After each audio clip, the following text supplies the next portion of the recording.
Mtazamaji wangu, pamoja tushuke mlima hadi mabondeni ambapo wakazi wa Kipsitet katika eneo bunge la Soin Sigowet wameelezea hasira zao dhidi ya mbunge wao Justice Kimei kwa kushindwa kukarabati barabara ya Chepseng'eny Kapsorok licha ya kuahidi kufanya hivyo wakati wa kampeni za uchaguzi mkuu wa mwaka 2022.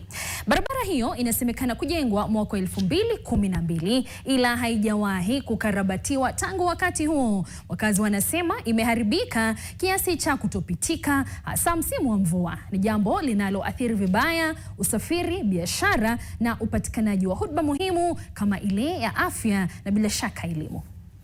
Leo ikiwa ni siku ya Jumatatu, nimeweza kuwatembelea wakazi wa eneo la Soin Sigowet ambapo wakazi hawa wanalalamikia barabara mbovu iliyokuwa katika sehemu hiyo. Wakazi hawa wamesema kwamba wanailaumu mbunge wao kwa kukosa kuwajibika na kuhakikisha kwamba barabara hiyo imetengenezwa. Sisi kama wakina mama tunafanya hata biashara hata mpaka saa 3 ya usiku, lakini kufika hapa ni ngumu. Tunatembea na mguu.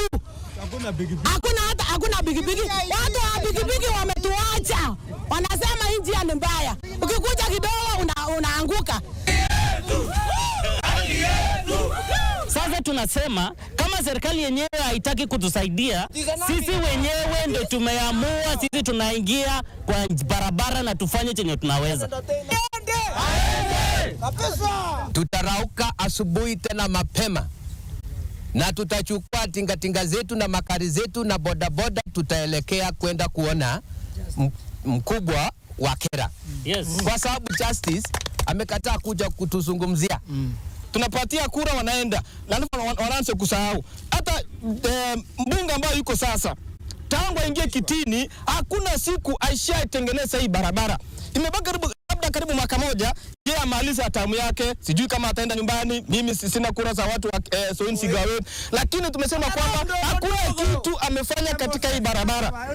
Na tumeshangaa, sisi tunalipa ushuru. Kuanzia asubuhi nililala kwa barabara, tunachunga gasi ya mtu. Nikiwacha hii tractor ya mtu kwa barabara inaibiwa battery. Sasa nikaamua tu nilale kwa barabara at least nisifutwe kazi. Na kwa sasa wakazi hawa wana imani ya kwamba mbunge wao ataikarabati barabara hii. Nikiripotia NTV Mashinani kutoka kaunti ya Kericho, langu jina ni Winnie Chepkemoi.